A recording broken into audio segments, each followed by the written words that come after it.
Sitarama project కాల్వ ద్వారా భూములు కోల్పోతున్నామని రైతులు నిరసన చేపట్టారు. సీతారామ ప్రాజెక్టు కాల్వ పనులు పరిశీలనకు వెళ్లి వస్తున్న మంత్రులను ఏన్కూరు వద్ద వినోభావ నగర రైతులు అడ్డుకున్నారు. భూములు కోల్పోయిన రైతులకు పరిహారం ఇవ్వకుండానే పనులు చేపడుతున్నారంటూ ఆవేదన వ్యక్తం చేశారు. పరిహారం స్పష్టంగా చెప్పేంత వరకు పనులు చేయొద్దని మంత్రులను కోరారు. సీతారామ ప్రాజెక్టు పనులను అడ్డుకోవద్దు, 2-3 రోజుల్లోనే మీ సమస్యకు పరిష్కారం చూపుతానని మంత్రి తుమ్మల నాగేశ్వరరావు హామీ ఇచ్చారు. తుమ్మల హామీతో రైతులు ఆందోళన విరమించారు. మీరు ఫైనల్ చేయండి, బాలాజీని ఇంకా పెద్ద మనుషుల్ని పిలవండి. ఈ లోపల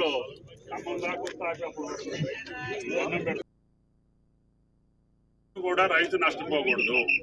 కాకపోతే రేటు కరెక్ట్ చేసి ఇంత అని చెప్పేదానికి మీరే బాధ్యులు. మేము చెప్పలేము, మంత్రులు అయినా కూడా. మీరు చెప్పిన కాడికి నేను తీసుకొచ్చి ఇప్పించే బాధ్యత ఫైనాన్స్ మినిస్టర్ గారితో, డబ్బులు ఇప్పించే బాధ్యత నాది. కాకపోతే అవార్డు పాస్ చేసేది కలెక్టర్ గారు. కొద్ది రోజుల్లోనే 2-3 రోజుల్లోనే మీరు ఫైనల్ చేయండి. బాలాజీని ఇంకా పెద్ద మనుషుల్ని పిలవండి. ఈ లోపల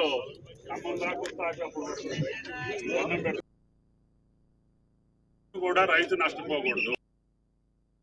మంత్రి గారు చెప్తా ఉన్నారు, లాస్ట్ 1 month కూడా మాట్లాడుతూ ఉన్నారు మీ గురించి. మీకు కొంచెం స్పెషల్ గా కొంచెం అడిషనల్ ప్రాజెక్ట్ కాబట్టి మంచి రేట్ ఇవ్వాలనేది ఎమ్మెల్యే గారు కూడా అందుకే తీసుకొచ్చి కూడా చూపించారు. అంటే ఇది మండల హెడ్ క్వార్టర్స్ ఉంది, ఇవన్నీ కూడా చెప్పారు. నేను కూడా చూశాను, మీకు ఇక్కడ నుంచి 4-5 కిలోమీటర్స్ చూసాము. సో మీకు వీలైన వరకు మంచి రేట్ ఇచ్చే విధంగానే చూస్తాం. మీకు ఇంతకుముందు సీతారామలో ఈ మండల్ కావచ్చు, కారేపల్లి, కామేపల్లి అన్నింటిలో కూడా అక్విజిషన్ అయ్యింది, మీకు తెలుసు. దాంట్లో ఉన్న రేట్ కూడా తెలుసు మీకు. కానీ మీకు డెఫినెట్లీ దానికన్నా మంచి రేటు, మెరుగైన రేటు ఇచ్చే విధంగానే చేస్తాము.